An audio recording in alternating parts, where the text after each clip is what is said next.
Salut, c'est Baptiste. Comment développer sa marque?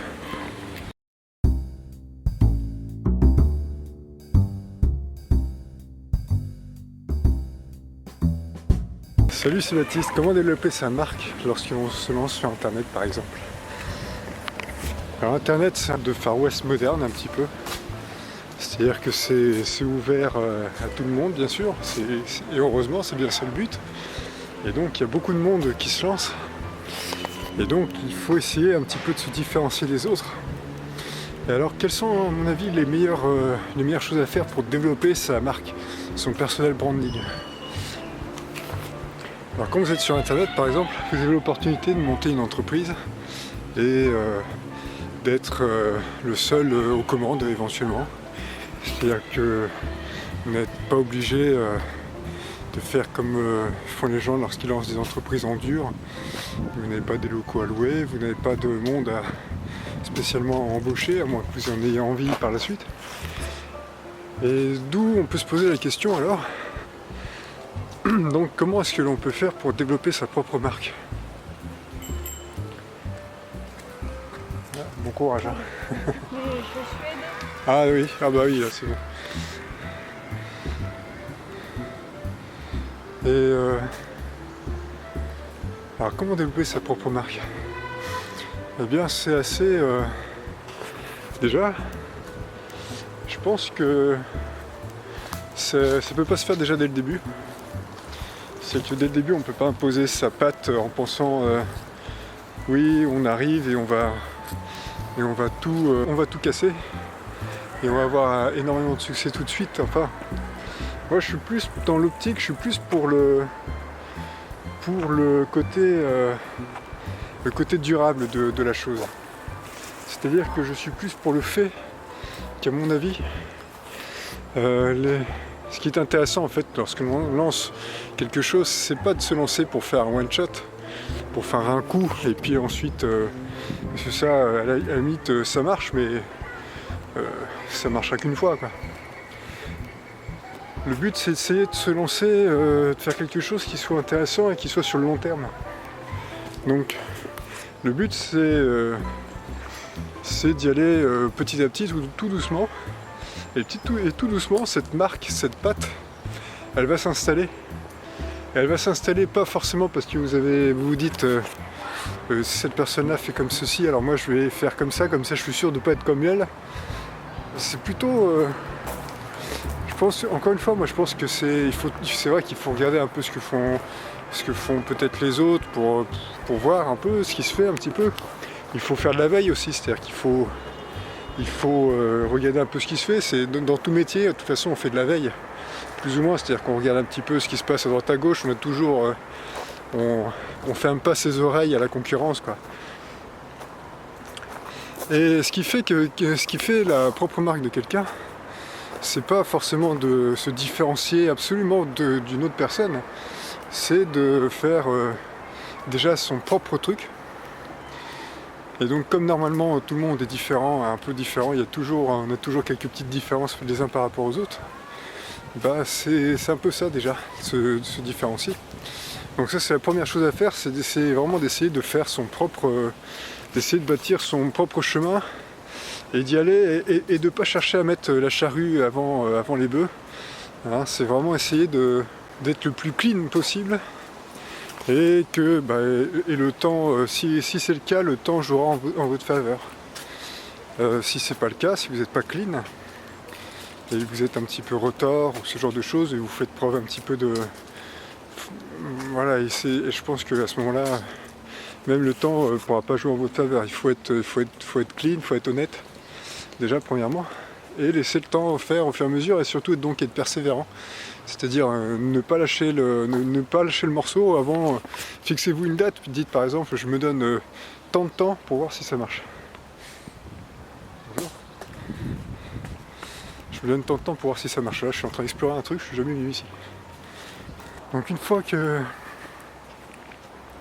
Et au fur et à mesure, vous allez bien voir de toute façon si ce que vous souhaitez, ce que vous lancez déjà, si ça va vous convenir, si ça vous intéresse. Comme ça vous allez voir déjà premièrement si ça vous intéresse ou pas. Et ensuite cette histoire de développer sa marque, ça va s'installer au fur et à mesure. Alors ça peut s'installer par un code couleur, par une façon de dire les choses, par une façon de vous présenter, par une façon peut-être aussi de vous habiller, enfin. Mais ça c'est en fonction de vous toute la journée, je veux dire, vous n'allez pas forcément vous habiller de telle ou telle manière, juste pour passer devant la caméra ou juste pour faire du contenu, quoi.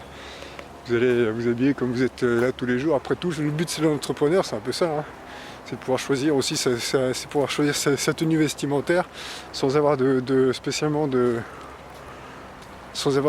restrictions qui seraient imposées par exemple par un certain code vestimentaire au sein d'une entreprise ou sur les salariés par exemple. Alors c'est sûr que vous n'allez pas. Le but c'est pas d'être. Vous n'allez pas vous filmer forcément torse nu, quoi, mais le but c'est quand même d'avoir. C'est un peu de faire un petit peu ce que vous voulez, après tout, c'est votre truc à vous, hein. Donc vous faites bien ce que vous voulez. Et c'est un peu ça justement qui va construire votre marque. C'est un petit peu ça. Donc moi je pense qu'il faut être assez cool là-dessus quand même. C'est-à-dire qu'il faut certes, il faut pas chercher à construire sa marque, je pense. Je pense que la marque son image de marque et son branding va se faire au fur et à mesure. Moi, vous voyez par exemple à travers mes vidéos, pour vous donner un exemple, j'ai des codes couleurs, oui certes, parce que vous voyez, par exemple mes miniatures, je mets toujours le texte en violet et en jaune. Mais je veux dire, rien n'est fixé dans le marbre. Après, je dis violet et jaune, en fait, ça me correspond bien. Sur le coup, voilà, j'ai pas. Peut-être que je changerai un de ces jours, hein. Ça n'empêche pas, ou que je ferai complètement autrement ou autre chose, ou d'une autre façon, mais voilà, c'est pour l'instant. Et toutes mes miniatures elles sont comme ça, ce qui fait ça fait une série. Et le but, c'est pas. Le but, c'est d'y aller cool là-dessus. Parce que à trop imposer par exemple un personnel branding, à trop imposer une marque, à la fin, il faut aussi laisser le temps un petit peu aux gens de vous découvrir, etc. Et à trop vouloir faire quelque chose, après ça fait un peu marketing après. C'est-à-dire que ça fait vraiment la personne qui a calculé son truc et qui fait son truc. Et je pense que le but c'est d'y aller, le but c'est d'être cool en fait. Ouais, c'est un petit peu ça, c'est-à-dire que par exemple lorsque l'on sort du salariat, on peut se dire ça, on peut dire ouf, je vais pouvoir faire comme les choses un peu comme je l'entends et comme je vois. Et donc le but c'est justement c'est pas de repartir dans un truc hyper marketing qui va nous embêter, quoi. Mais après c'est sûr qu'il faut avoir une certaine cohérence, mais encore une fois on fait ce qu'on veut. C'est-à-dire que si un jour nous avons envie de faire tel projet et de parler de tel projet, puis si un autre jour on a envie de faire tel projet ou de parler d'un autre projet, on peut le faire, mais il faut quand même qu'il y ait une certaine cohérence, bien sûr.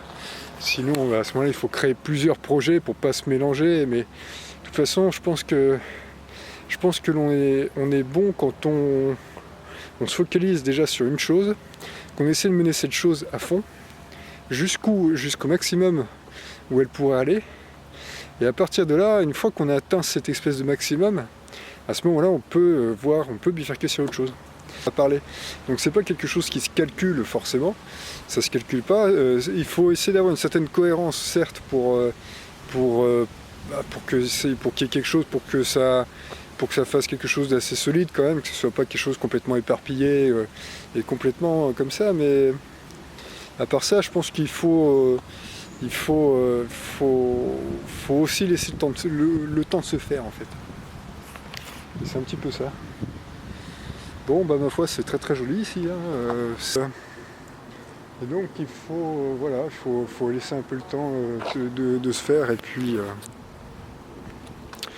mais alors, sinon techniquement il y a plusieurs choses. Si on veut vraiment entrer dans la technique de l'affaire, il y a plusieurs choses pour construire ce personal branding. Il y a la façon dont on parle, la façon dont on se présente, la façon dont on peut s'habiller éventuellement, la façon dont Si par exemple on fait quelque chose de visuel, quelle couleur on utilise, quelle présentation on utilise. Et après bien sûr il y a le thème que l'on utilise et la façon de traiter ce thème que l'on utilise. Ouais, c'est un petit peu ça en fait. Et ce qui fait le personal branding de quelqu'un, et ce qui à mon avis fait son personal branding quelque chose d'intéressant, c'est ce qu'il vit, c'est ce qu'il présente, et c'est un peu le sujet qu'il présente aussi. C'est-à-dire que c'est un peu la vision que l'on a sur un sujet. Et quelquefois, c'est vrai qu'on a tendance, on voit par exemple sur YouTube, on voit il y a beaucoup de gens qui font des choses et qui présentent, par exemple dans la thématique des gens qui voyagent en travaillant. Alors, on en voit beaucoup, on en voit beaucoup, et on s'aperçoit qu'effectivement, ils essaient un petit peu de... Alors, peut-être que je me trompe, mais c'est un peu mon point de vue. Il semble qu'ils essaient un petit peu de se différencier des uns des autres par certaines façons. C'est vrai que travailler en voyageant, c'est un peu le rêve de tout le monde. Enfin, j'imagine. C'est vrai que le voyage, c'est agréable. Travailler en voyageant, c'est un peu une façon de... C'est un petit peu une façon de faire des choses vraiment agréablement. Mais ouais, ce qui avant tout est intéressant, c'est un peu l'aventure que vous vivez et que vous transmettez. Et c'est ça qui peut vous différencier aussi, c'est que cette aventure, elle est différente un petit peu des uns des autres. Et donc c'est ça qui construit aussi le personal branding, qui fait que, pourquoi par exemple, quand on regarde sur YouTube, pourquoi une personne comme Casey Neistat, qui est un vlogueur américain, certainement le plus connu, pourquoi cette personne-là, elle capte énormément d'audience, et quand on regarde, il y en a d'autres qui captent aussi énormément d'audience, sur la même thématique, c'est-à-dire qu'ils filment leur journée, leur voyage et leur truc. Mais qu'est-ce qui fait, par exemple, qu'une personne comme... pour donner un exemple qui est assez parlant, pour une personne, par exemple, comme Fun for Louis, je ne sais pas si vous connaissez c'est pareil, c'est quelqu'un qui fait des vidéos sur YouTube, qui a un style à la cool, un style, comment dire, rasta, avec les dreadlocks, etc. Et c'est un Anglais. Et une autre personne comme justement Casey Neistat, qu'est-ce qui fait la différence entre les deux? Et ben c'est leur façon d'être en fait. Il y en a un, il n'arrête pas de courir dans tous les sens. Et puis il y en a un autre qui est plus cool, qui est une sorte qui est un peu baba cool, avec les dreadlocks, etc. Et les deux n'ont pas du tout le même style, pourtant ils sont sur la même thématique. Et ils sont sur la même thématique. Ils font des vidéos communes, enfin, etc. Et qu'est-ce qui fait le succès des uns des autres, au final? Eh bien, c'est la façon dont ils traitent le sujet. Donc c'est un peu ça le personal branding, c'est la façon dont on va traiter un sujet. Et c'est ça qui peut être intéressant, c'est la façon dont on va faire quelque chose en fait. Est-ce que l'on va traiter le sujet plus ou moins en profondeur? Est-ce qu'on va le traiter en élargissant le sujet ou en creusant dans le sujet? Est-ce que l'on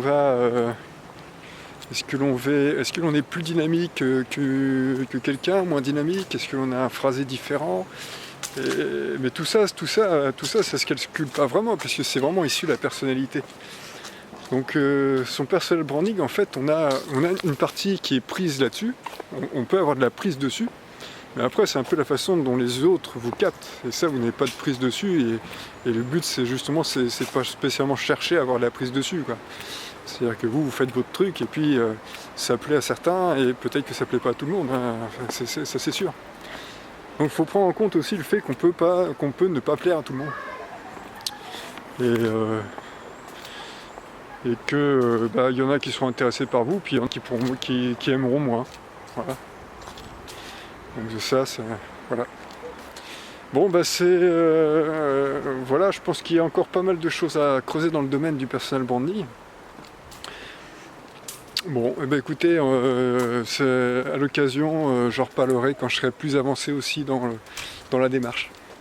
Voilà, je vous dis à bientôt, je vous souhaite une bonne journée, merci d'avoir suivi la vidéo, et vous pouvez vous abonner si ça vous dit, vous pouvez également aller voir sur mon compte Facebook si vous voulez voir une photo tous les jours, une photo sympa tous les jours.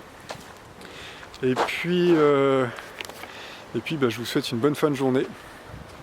A bientôt, au revoir.